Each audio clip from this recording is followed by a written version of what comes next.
Welcome to the Future Privacy Forum's LinkedIn Live. It's Friday at noon, and that means it's time to talk data protection and privacy with smart folks. And today I have two of the smartest. I'm John Verdi, and I am sitting in for Jules Polonetsky, who typically MCs these sessions. I am really excited to be joined today by Amber Ezzell, Policy Counsel and guru of all things artificial intelligence from the FPF team. And also joined by Chandler Morse, who is VP of Public Policy for Workday. And we are going to talk today about artificial intelligence, specifically its use in the workplace for things like hiring and promotion and recruiting. And I can't think of two better people to have this conversation with. So let's get right to it. Amber, big news this week. FPF released our best practices document, providing guidance for AI in the workplace. Why did you and the FPF team focus on AI in hiring? Yeah, thank you so much, John. I'm excited to be here to talk about this today. So obviously, for a lot of us who've seen that 2023 has been the year of AI. You can't go anywhere without hearing about AI at this point. And there have been a lot of questions about how to use AI in a responsible way.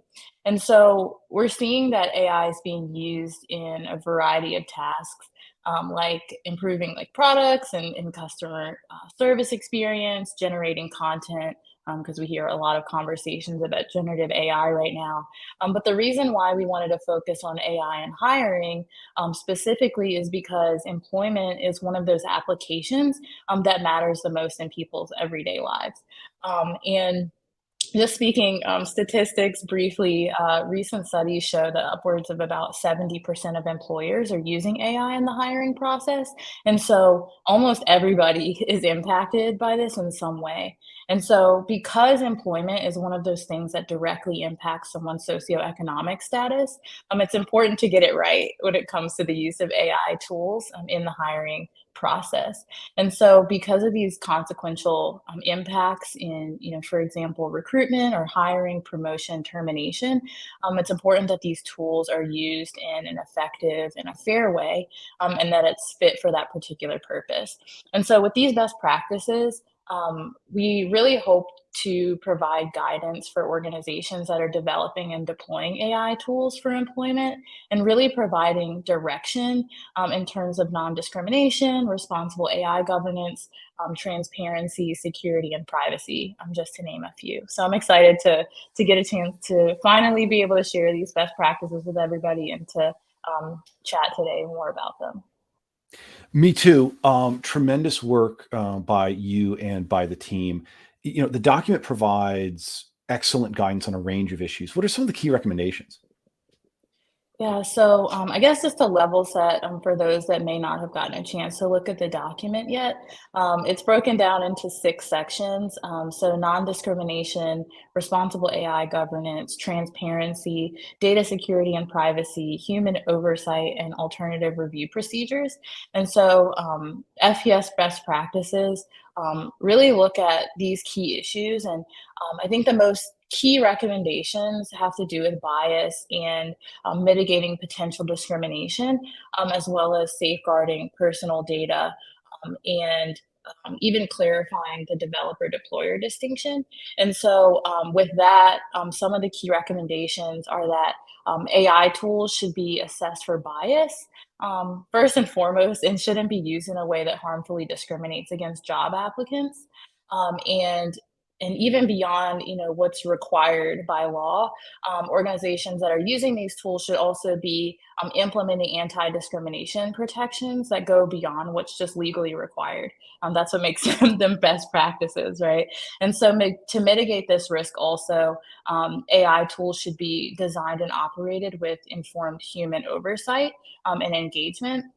And then lastly, with regard to developers and deployers, those that are developing and implementing these tools should have clearly defined responsibilities regarding how they operate, and also how they're overseen as well. Thank you. Thank you. Really helpful. And for more, please do check out the document. It's linked on the FPF site, and we'll link to it on the LinkedIn as well. As FPF worked through these issues, it was important for us to understand how the technology works, what the business practices are in the field, how they're evolving. Chandler, Workday was a great partner in this work. And I'm curious, how do the efforts around these best practices fit into Workday's broader vision for responsible AI? Thanks for the question. And John, I want to start my answer with reiterating kind of right back at you what a great partner FPF was in this process.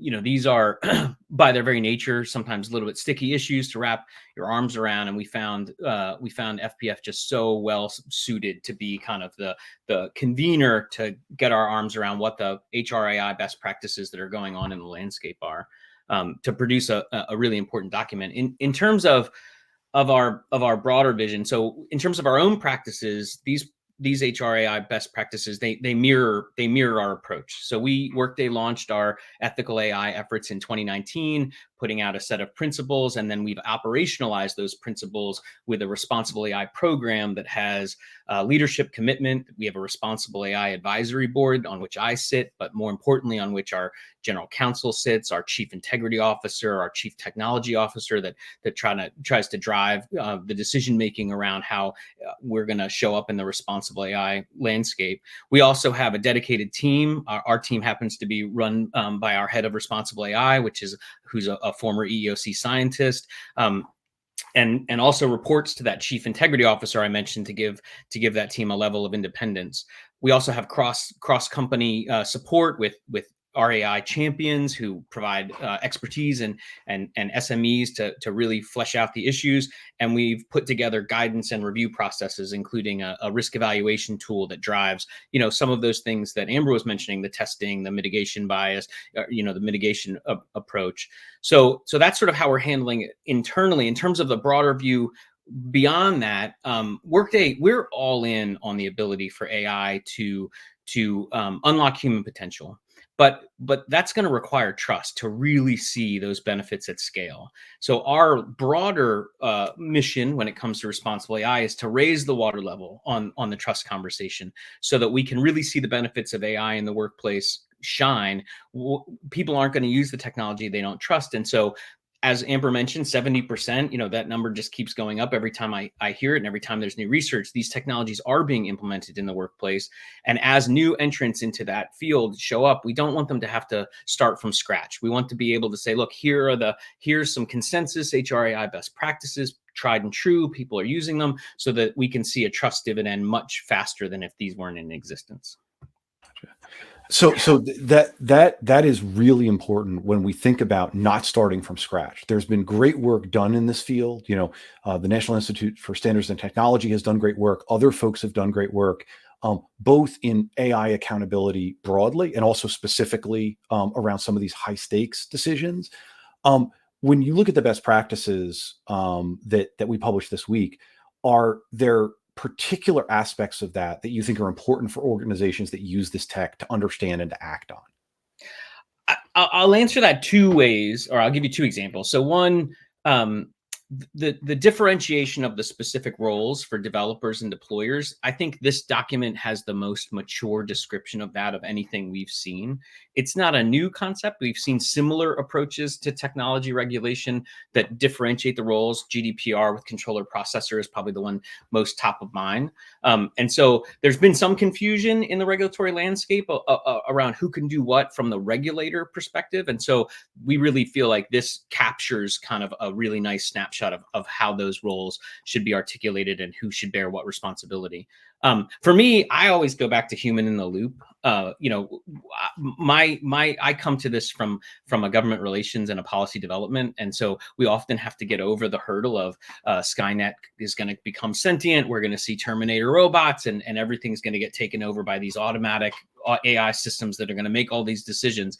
And that's just not what we see in the landscape. It's not what our customers are looking for. It's not what we are developing as tools. It's not what, frankly, anyone we know is doing. And so really being able to flesh out that these tools, if they're used ethically and in a trustworthy manner, are used to elevate and improve and amplify human decision making. Workday did some research in June around how, what people were thinking about AI in terms of the enterprise in a business context. And 93% of the respondents said, we know that we're going to need to have a human associated with this. We want a human associated with this. And again, for us, that's just another element of how do you build trust? You tell people, look, it's not happening automatically. There's going to be a human involved in it. It's going to help humans make decisions versus making them or replacing them. Great. And Amber, Chandler mentioned the developer deployer distinction. You mentioned it as well in terms of an important aspect of the best practices. Could you say a little bit more about who are developers in this context, who are deployers, and how do the best practices think about some of those issues? Yeah, no, thank you.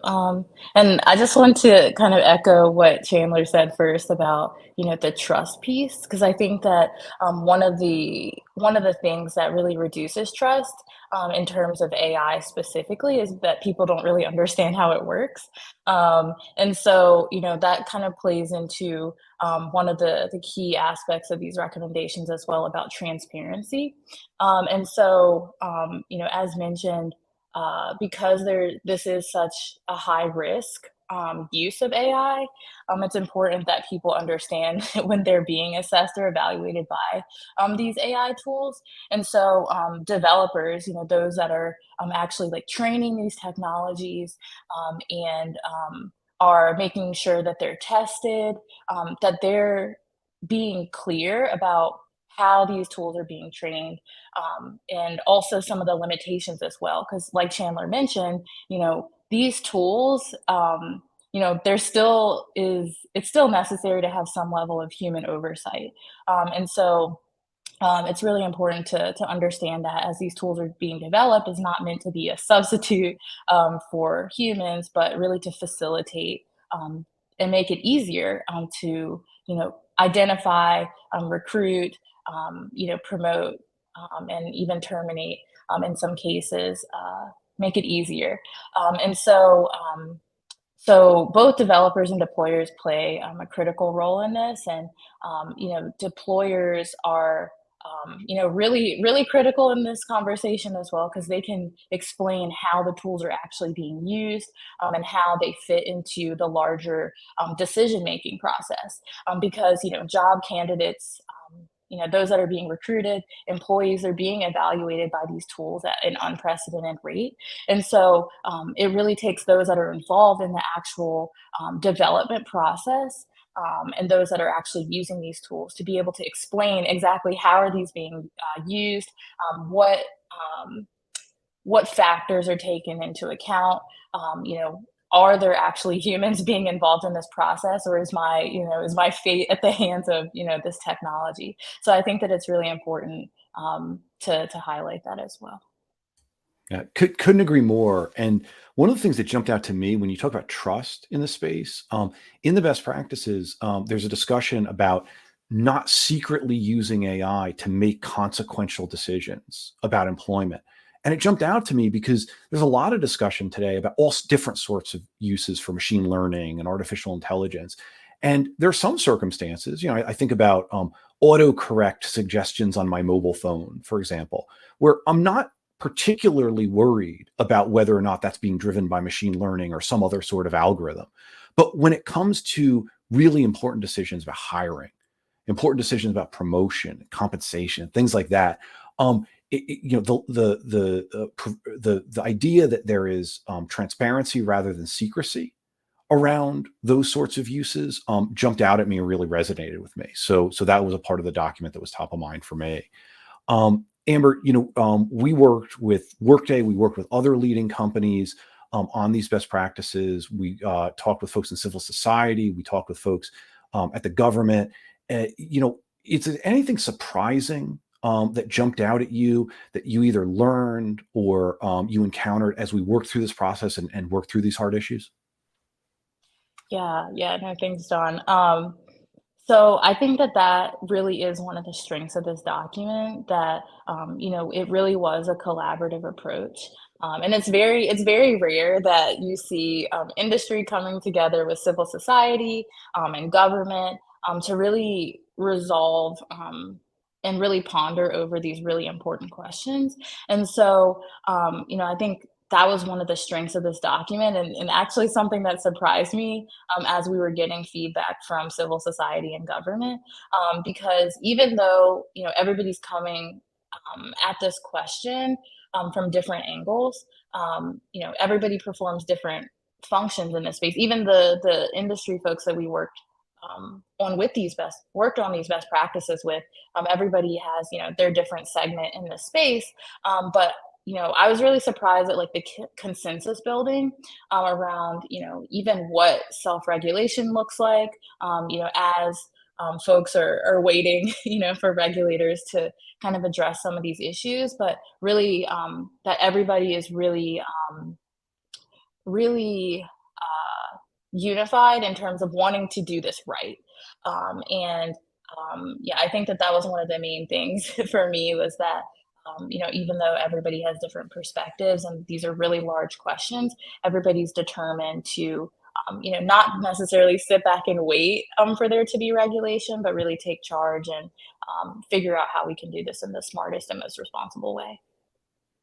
Yeah, and that maps with some of the other work that FPF has done around legislation and regulation in this space, right? So there's a number of proposals out there in the world about how to handle AI in high leverage decisions about employment, but also decisions about credit, decisions about admissions to schools, decisions about insurance and housing and things like that. And you use the word consensus. There's certainly not unanimity. There's a diversity of views around a lot of these issues. But one thing I noticed is that a lot of these regulatory and legislative proposals focus on those high stakes decisions. They highlight the value of combating bias and discrimination.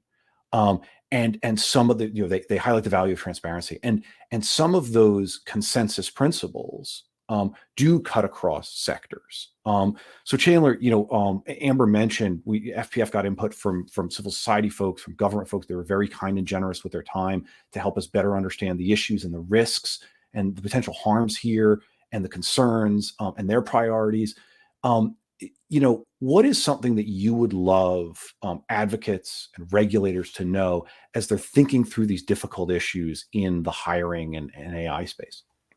It's a great question, and I have to I agree with everything Amber has said and everything you have said, with one exception, which was it wasn't surprising to me that there was unanimity. We've been saying for a while that there's sort of a bell-shaped curve. Put the percentage you want on it, 70, 80, but there's some level of agreement in the landscape, in industry, in how these tools are being applied around a few fundamental things. Not everything. I'm not saying that's everything, but it doesn't, we don't know, for example, using HR in the AI context, but keeping it secret.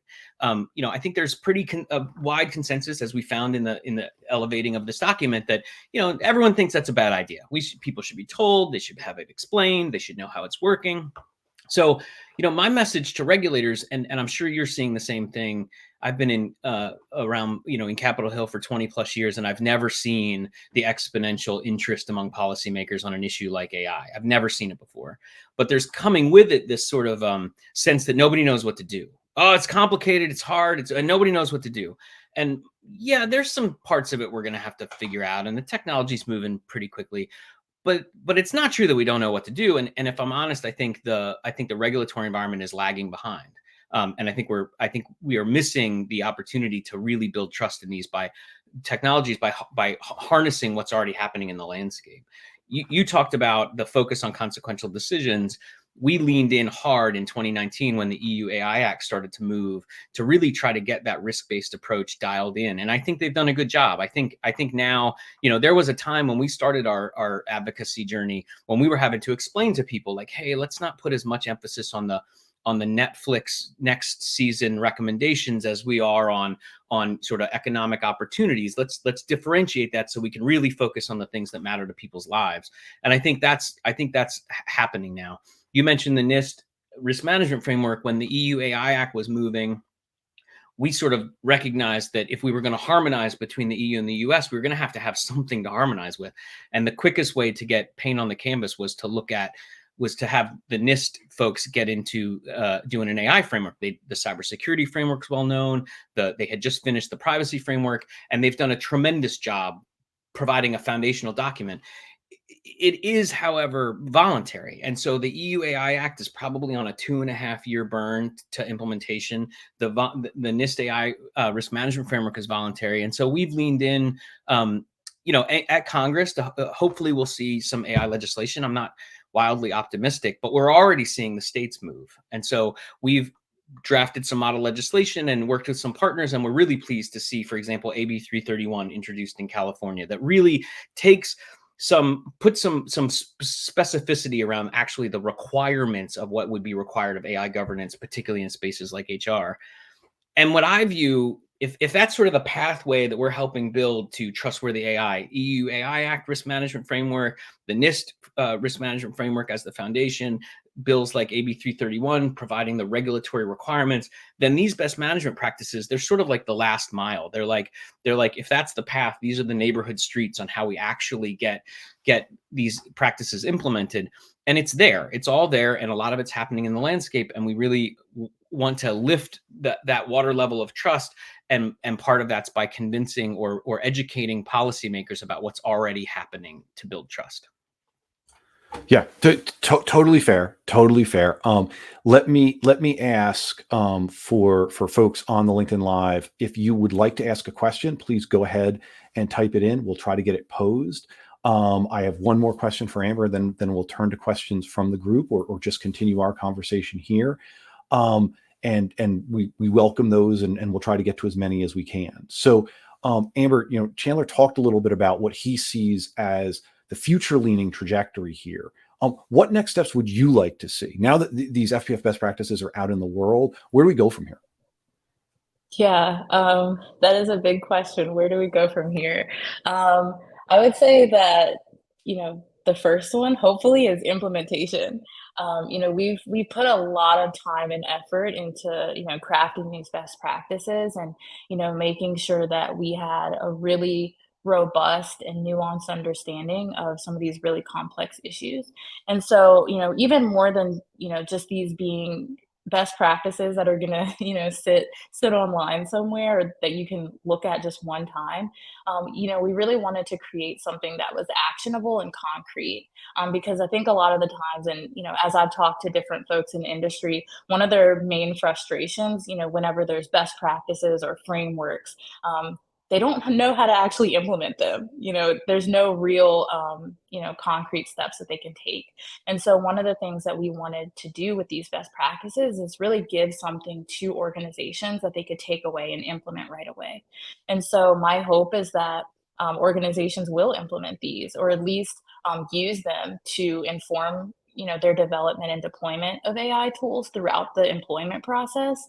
And then even beyond organizations, one of my hopes is that these best practices, as we are waiting for, policymakers and regulators to, give some sort of guidance and direction, I hope that these best practices also inform that process, and that regulators and policymakers can have a better understanding of some of the complexities of AI governance, and also provide a framework for continued conversations in the space, because it is really gray and it is complicated. But I think we've done a lot of the legwork here to at least highlight some of those issues. So implementation is definitely what I hope to see next.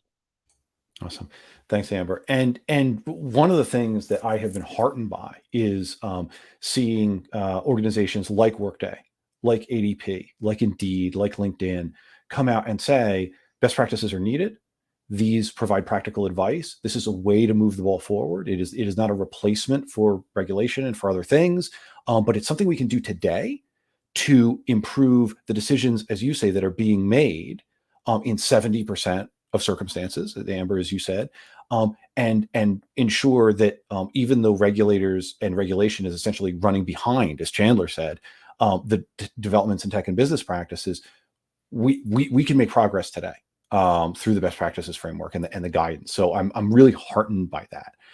We do have a few questions. One I would pose for Amber and for Chandler's consideration. This is from Amy. Most organizations have an HR component. What should those folks learn from these best practices, and how can they use them? Also, what should they learn from them in general, in terms of their general workflows? Are there any lessons here that are more broadly applicable? So, Chandler, I'll toss to you first. Amber, I'll toss to you second. I mean, I think it sort of goes back to the that they exist. That there's going to be that, in many ways, and I think, and I sort of mentioned this before. The goal here was not to exhaust every possible nook and cranny for every little thing that might be happening. It was to wrap our arms around a consensus set of what's happening in the landscape. So I think the biggest thing for those focused on HR and AI implementation is that in many ways, if you aren't talking about these best practices now, you're going to be soon, because they're table stakes in terms of transparency, in terms of how managing unintended bias or discrimination, in terms of having a human in the loop. All the things that we sort of mentioned, they're a little bit sort of the minimum offering for how folks should be thinking about implementing these technologies. Yeah, and I would, to continue from what Chandler was saying, these are definitely a starting point. There's still a lot of work to be done in this space, but I think that one of the promises for AI right now, I think, is that there are clear applications for it. We see how it's being used. Yes, there's going to be future applications of it, but I think within the HR context, we already have employment laws, for example, that are allowing us to navigate some of those challenges, and then even we have federal agencies like the EEOC and the FTC, saying that they're going to clearly use their enforcement authority to examine these issues, and the EEOC is providing guidance on these issues as well. And so, these can really supplement the guidance that's coming out that we're seeing from the federal agencies right now. And I think in terms of how organizations can actually use them, I think that is really a conversation starter and a really good educational tool as well, because I think that, not everybody is privileged enough to sit here and think about AI policy all day like I am, and so, to even not everybody who's even using these HR AI tools know even how the technology works and kind of what issues they should be considering. And so I think that this tool is really, really beneficial in, providing that guidance and at least a baseline understanding of some of the issues and risks that are involved with the use of these technologies. Great. Thank you. Really helpful answers. Before I tease our next LinkedIn Live session next week, any final thoughts from our esteemed guests? Do you want me to go first? Please. I want to reiterate a strong thank you to the FPF team. What you brought to this work was unique, and your role as a convener, your role as sort of pawing through some of these details and coming out on the other side with a set of best practices.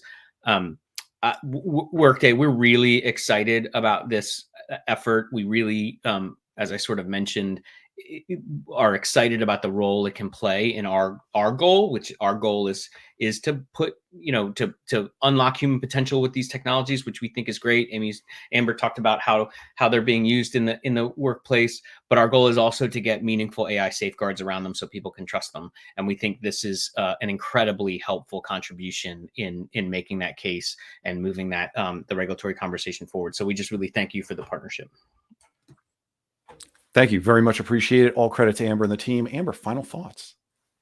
Yeah, no, thank you so much. And, I kind of want to address a question that just slipped in also about how employers can build better trust with applicants to ensure that their submissions are receiving fair consideration. And that's actually something that we address in the best practices with regard to even alternative review procedures.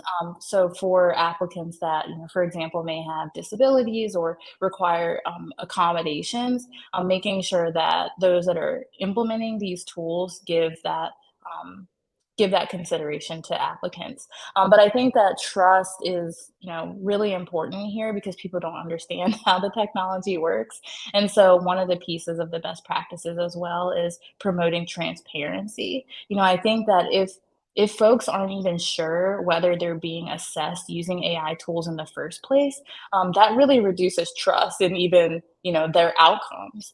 Because even there's recently a EEOC case that was settled that it was the first AI EEOC settlement about applicants that had been not offered job interviews because of their birth date.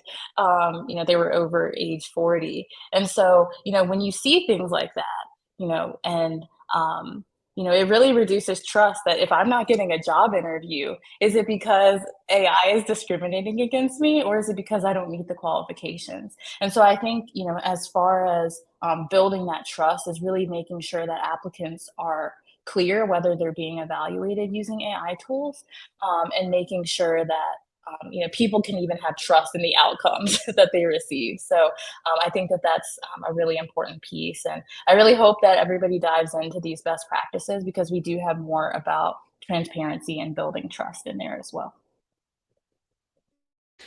Thank you.